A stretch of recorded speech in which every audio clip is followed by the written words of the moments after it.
जय माता दी प्रिय भक्तजनों, आप सभी पर माता रानी का आशीर्वाद सदैव बना रहे। और आज आप सभी का श्री दुर्गा सप्तशती के 7वें दिन के अध्याय में हार्दिक स्वागत है। आज सुनिए श्री दुर्गा सप्तशती पाठ के 7वें दिन सुना जाने वाला अध्याय 10 शुंभवध। ध्यान। मैं मस्तक पर अर्धचंद्र धारण करने वाली शिव शक्ति स्वरूपा भगवती कामेश्वरी का हृदय में चिंतन करती हूँ। वे तपाए हुए सुवर्ण के समान सुंदर हैं।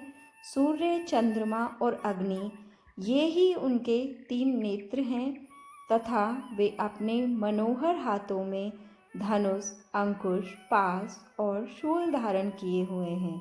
ऋषि कहते हैं, राजन, अपने प्राणों के समान प्यारे भाई निशुंभ को मारा गया देख तथा सारी सेना का संहार होता जान शुंभ ने कुपित होकर कहा, दुष्ट दुर्गे, तू बल के अभिमान में आकर झूठ मूठ का घमंड न दिखा।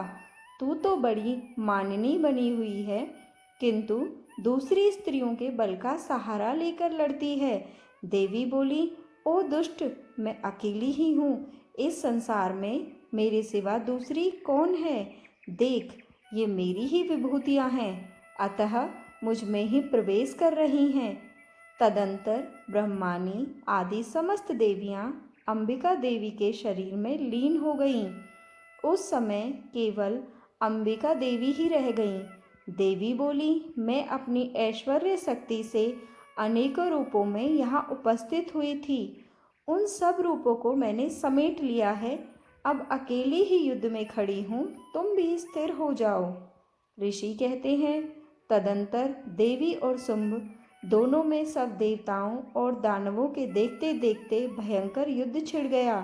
बाणों की वर्षा तथा तीखे शस्त्रों व दारुण अस्त्रों के प्रहार के कारण उन दोनों का युद्ध सब लोगों के लिए बड़ा भयानक प्रतीत हुआ। उस समय अंबिका देवी ने जो सैकड़ों दिव्य अस्त्र छोड़े, उन्हें दैत्यराज शुंभ ने उनके निवारक अस्त्रों द्वारा काट डाला। इसी प्रकार शुंभ ने भी जो दिव्य अस्त्र चलाए, उन्हें परमेश्वरी ने भयंकर हुंकार शब्द के उच्चारण आदि द्वारा खिलवाड़ में ही नष्ट कर डाला।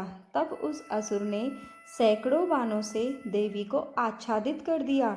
यह देख क्रोध में भरी हुई उन देवी ने भी बाण मारकर उसका धनुष काट डाला। धनुष कट जाने पर फिर दैत्यराज ने हाथों में शक्ति उठा ली, किंतु देवी ने चक्र से उसकी शक्ति को भी काट गिराया। तत्पश्चात दैत्यों के स्वामी शुंभ ने 100 चांद वाली चमकती हुई ढाल और तलवार हाथ में ले उस समय देवी पर दावा बोल दिया।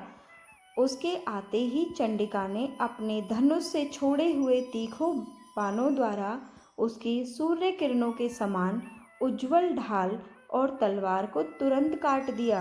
फिर उस दैत्य के घोड़े और सारथी को भी मार दिया। धनुष तो पहले ही कट चुका था।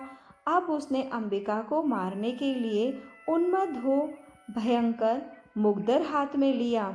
उसे आते देख देवी ने अपने तीक्ष्ण बाणों से उसके मुग्दर को भी काट डाला। इस पर वह असुर मुक्का तानकर बड़े वेग से देवी की ओर झपटा।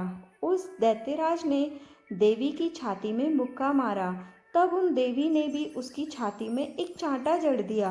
देवी का थप्पड़ खाकर दैत्यराज शुंभ पृथ्वी पर गिर पड़ा, किंतु पुनः सहसा पूर्ववत उठकर खड़ा हो गया। फिर वह उछला और देवी को ऊपर ले जाकर आकाश में खड़ा हो गया।